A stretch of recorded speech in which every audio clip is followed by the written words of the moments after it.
Greetings to all listening to this video lecture. Today's topic is cyber laws. So, dear students, as I had already shared with you the PPTs yesterday, today we will be discussing in depth about this topic. Cyber law is one of the trending laws in the world of information technology. So, let's see what exactly is this law about. So, cyber law is a law which governs your cyberspace. Cyberspace is usually your internet world, I can say.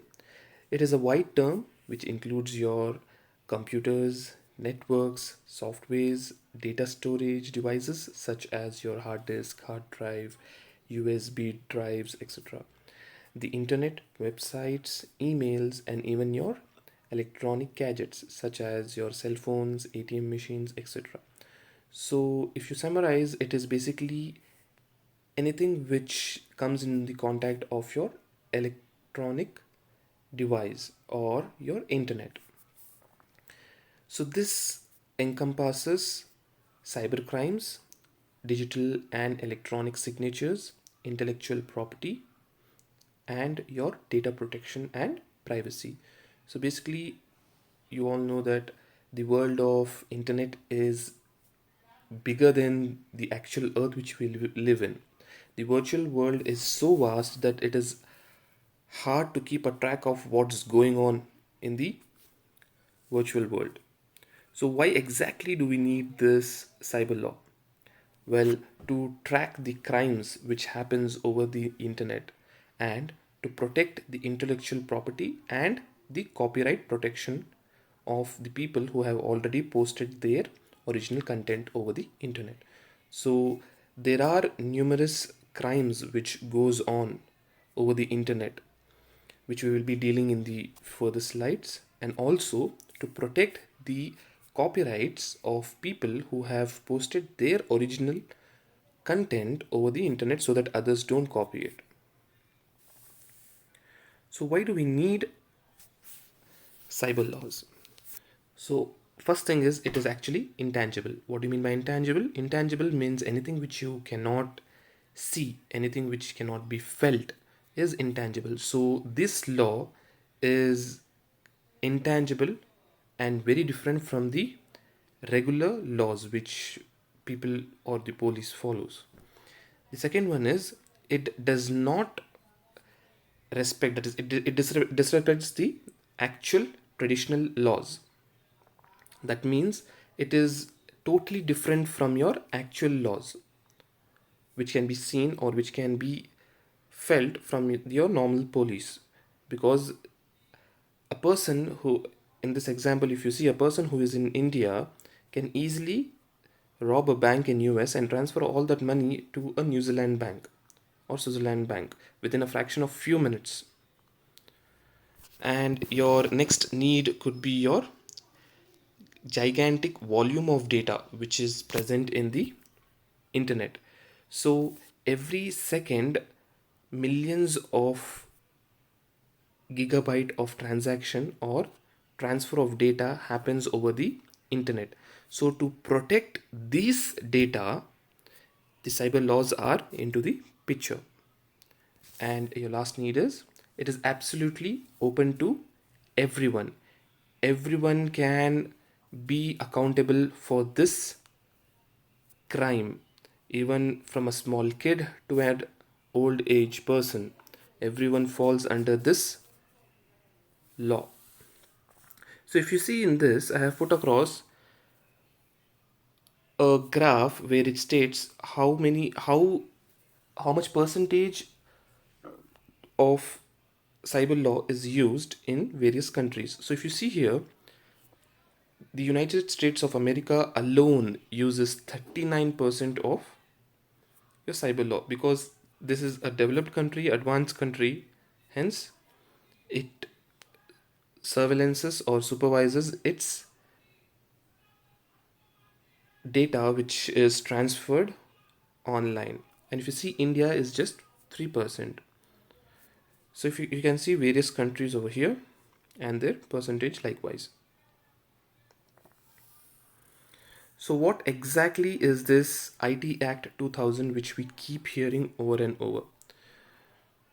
So, in India, the Information Technology Act 2000 was passed on, or it came into force on 17th October 2000.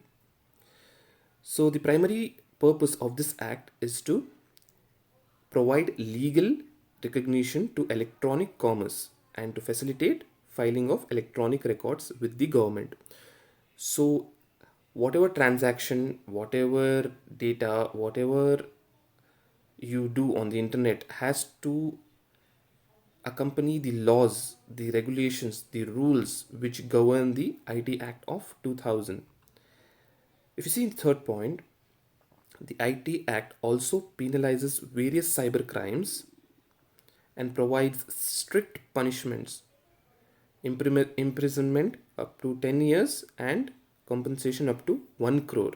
So various crimes have various jail terms as well as compensation terms. Moving on, if you see the countries which are affected, the victims who actually fall a prey for the hackers, if you see here, in France, France stands the highest, followed by US, where people intensively use the world of internet to communicate, to transfer data, to do their transactions, to do their business. If you see in India, 7 people have been affected, but this has increased tremendously over the period of years because more and more people have started using internet immensely. Anyone who has fair knowledge about hacking and has the IP address of a particular device can easily crack into the device and take control of it. So if you see here, what are the crimes against the cyber laws? So I have put a case study here. If you go through, as many as 94 computer professional and hackers were arrested in UP on charges of cyber frauds in 2014. So the cyber laws in India have been working day and night to provide protection to the people, to protect their data and to safeguard the data which is there over the internet and no one can steal it.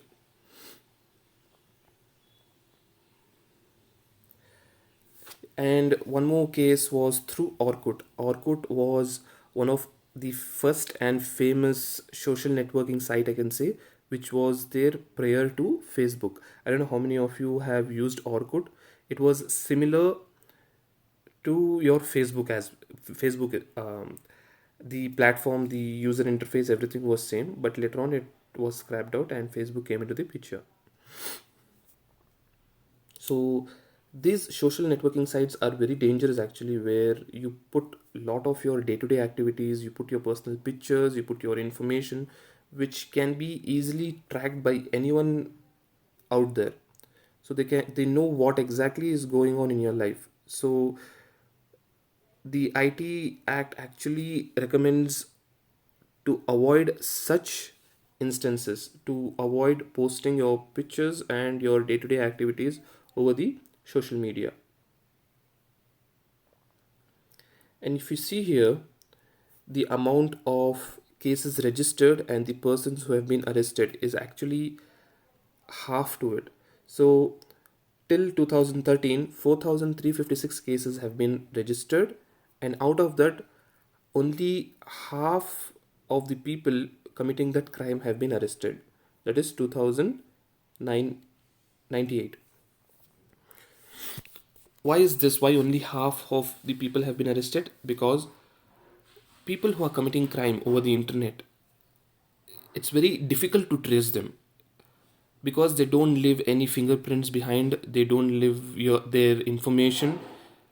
If a person is really smart enough to do this crime, he will not leave even a single trace behind. So it is very difficult for the IT people to track down the person who had committed this crime. And if you see here the number of cyber crime cases in India, just alone in 2015 was 3 lakh, and over the 5 years period of time today in present it has tripled. Why? Because a lot of teenagers have started using the world of internet immensely. And moving on, if we see the effects of internet is usually over the kids and teenagers who tend to fall prey for wrong and negative content which is there available on the internet. So how can we avoid this? Well, there are various measures where one can help the teenage or the kids to avoid going through the wrong direction on the internet by keeping a strict vigilance over the system which the kids use, having a antivirus software which prevents the access over the wrong websites, and to have a strong and secure IP address and password so that it is not easy for the hacker to hack the system. And if you see here, these are the various crimes and their punishable sentences if one commits it. So, tampering with computer documents. So, if there are any documents on someone's system and if one steals it, copies it, or deletes it, what can be the punishable offense for them? So, as per section 67 of IT Act 2000, if one tampers with the computer documents, they are punishable up to 3 years with a fine of 2 lakhs or even both. Next crime is hacking with computer system. So if one breaks in into someone's computer system, it's similar like breaking into someone's house and stealing their belongings. So in this, you're hacking into someone's system. So as per the section 66 of IT Act 2000, if one commits this crime, they are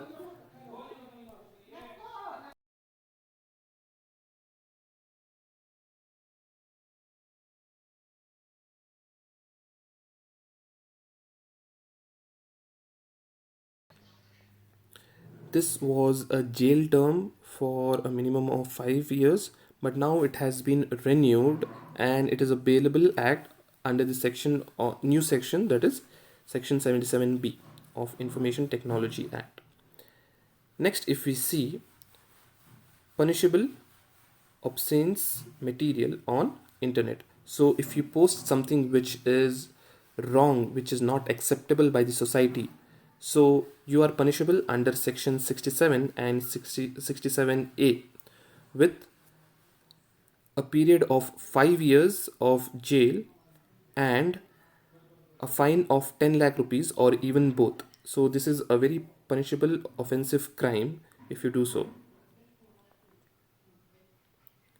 And next thing is breaching of confidentiality and privacy. If you steal someone's information, private information, then even this is considered as a cyber crime, which is punishable with 2 years of jail and up to 1 lakh rupees of fine or even both.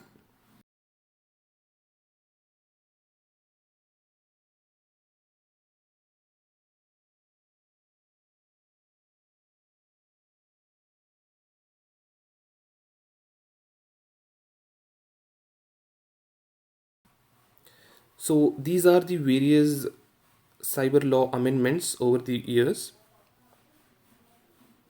Indian Penal Code 1860, Indian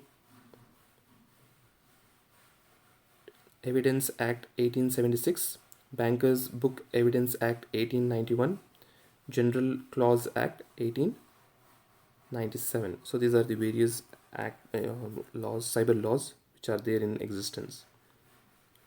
So if you have any queries regarding this, you're most welcome to ask over the WhatsApp or on the YouTube channel as well. Thank you. Stay safe.